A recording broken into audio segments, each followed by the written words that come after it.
एक सर्वसामान्य शिवसेनेचा कार्यकर्ता, शाखा प्रमुख, ते राज्याचा मंत्री, त्यानंतर शिवसेनेचं सगळ्यात मोठं जे पद असतं शिवसेनेमध्ये, आपल्या उद्धव साहेबांच्या सोबत ज्यांना पक्षप्रमुखांच्या सोबत काम करण्याची संधी मिळते, ते नेतेपद देखील आज मला मिळालं आहे.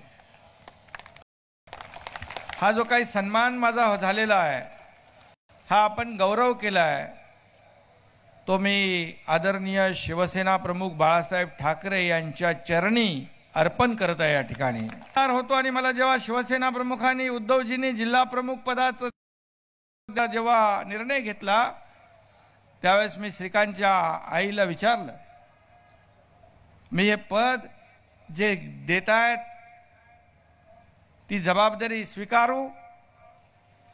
त्यांचा आता आदेश आपल्याला आलेला आहे.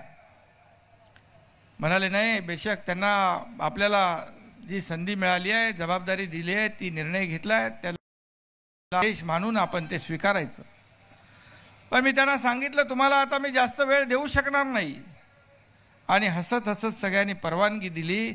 आणि मला कधी कुठल्याही कामामध्ये कधी घरातली कटकट वगैरे काय नसते, त्यामुळे तुलाही देखील लहान होता, त्याने देखील कधी कटकट केली नाही.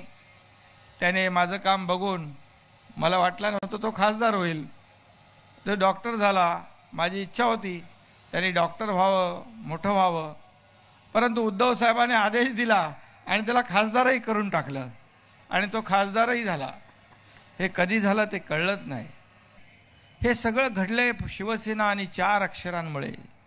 मातोश्री देखील अनेक कटू प्रसंगामध्ये, अनेक आयुष्यामध्ये माझ्या चढ उतार आले, त्यावेळेस मातोश्री खंबीरपणे माझ्या मागे उभी राहिली. उद्धव साहेब असतील, रश्मी वहिनी असतील, याने अगदी कुटुंबातल्या सदस्यासारखं मला प्रेम दिलं. हे मला कधी विसरता येणार नाही.